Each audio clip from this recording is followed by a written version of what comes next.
João capítulo 5 vai relatar sobre a cura junto ao tanque de Betesda. Algum tempo depois, Jesus subiu a Jerusalém para uma festa dos judeus. Há em Jerusalém, perto da Porta das Ovelhas, um tanque em aramaico, é chamado Betesda, tendo 5 entradas em volta. Ali costumava ficar grande número de pessoas doentes e inválidas, cegos, mancos e paralíticos.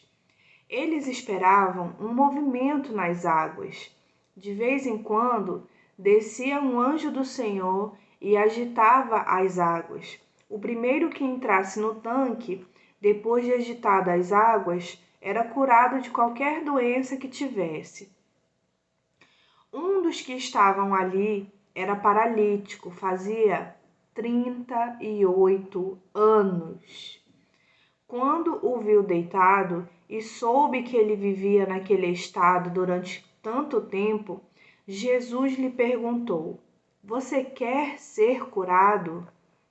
Disse o paralítico: Senhor, não tenho ninguém que me ajude a entrar no tanque quando a água é agitada. Enquanto estou tentando entrar, outro chega antes de mim. Então Jesus lhe disse: Levante-se, pegue a sua maca e ande. Imediatamente o homem ficou curado, pegou a sua maca e começou a andar. Isso aconteceu num sábado, e por essa razão os judeus disseram ao homem que havia sido curado: Hoje é sábado, não é permitido a você carregar a sua maca. Mas ele respondeu: O homem que me curou me disse: Pegue a sua maca e ande. Então lhe perguntaram: Quem é esse homem que mandou você pegar a maca e andar? O homem que fora curado não tinha ideia de quem era ele, pois Jesus havia desaparecido no meio da multidão. Mais tarde, Jesus o encontrou no templo e lhe disse: Olhe, você está curado, não volte a pecar, para que algo pior não aconteça a você. O homem foi contar aos judeus que fora Jesus quem o tinha curado. Essa passagem, quando eu estava lendo agora, eu fiquei pensando na série The Chosen. É muito emocionante a forma em que The Chosen retrata esse relato. E quando eu penso sobre essa passagem, eu penso na frase em que Jesus fala, né? Pergunta: Você quer ser curado? E aí eu penso, Jesus está me fazendo uma pergunta. E aí eu penso no que eu quero responder. Agora, outro trecho que eu gostaria de destacar seria os versículos finais, o 14. É o penúltimo versículo, onde Jesus deixa um alerta, né? Que ele foi curado, que ele não volte a pecar, para que algo pior não aconteça a ele. A nossa caminhada cristã, ela não é fácil, mas eu sempre penso no fato de que vai valer a pena. Todo o processo vivido na caminhada cristã com Cristo, ela vai nos fortalecendo para a gente suportar os tempos maus. Essa parte de não volte a pecar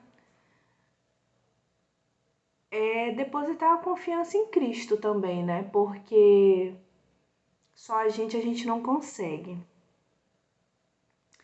E o capítulo, ele vai continuar. Ele vai relatar sobre a vida por meio do Filho e vai dizer assim: Então os judeus passaram a perseguir Jesus porque ele estava fazendo essas coisas no sábado. Outra coisa que eu fiquei pensando também sobre a cura junto ao tanque de Betesda foi o fato que as pessoas religiosas, elas não ficaram comovidas, elas não ficaram tocadas, elas não viveram o milagre, né? Eles não presenciaram de uma forma edificante o milagre. Eles se preocuparam em que Jesus estava curando no sábado. Tanto que o versículo 16 diz que Jesus começa a ser perseguido por causa dessa postura. Isso aqui eu penso sobre a gente não se calar.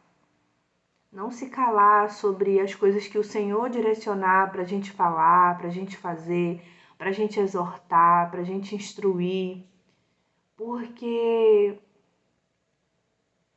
Cristo quer nos usar, mas depende de cada um de nós estar disponível e sensível à sua voz.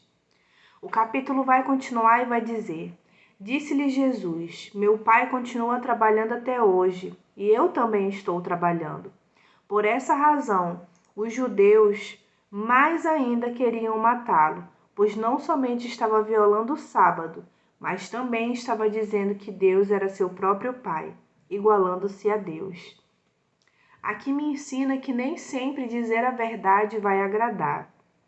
Nem sempre a verdade ela vai ser confortável em ser dita, mas ela precisa ser dita. Ela precisa ser dita. O versículo 19 vai dizer: Jesus lhe deu esta resposta: Eu digo verdadeiramente que o filho não pode fazer nada de si mesmo. Só pode fazer o que vê o Pai fazendo, porque o Pai faz o filho. Porque o Pai faz, o filho também faz. Pois o Pai ama o Filho e lhe mostra tudo o que faz. Sim, para a admiração de vocês, ele mostrará obras ainda maiores do que estas. Pois da mesma forma que o Pai ressuscita os mortos e lhes dá a vida, o Filho também dá a vida a quem ele quer. Além disso, o Pai a ninguém julga, mas confiou todo o julgamento ao Filho, para que todos honrem o Filho como honra o Pai. Aquele que não honra o Filho também não honra o Pai que o enviou. Eu asseguro, quem ouve a minha palavra e crê naquele que me enviou, tem a vida eterna e não será condenado. Já passou da morte para a vida. Que versículo tremendo, né? Nós precisamos crer em Cristo. Desta forma, nós recebemos a vida eterna, nós não fazemos mais parte das pessoas condenadas e a gente já passa da morte para a vida.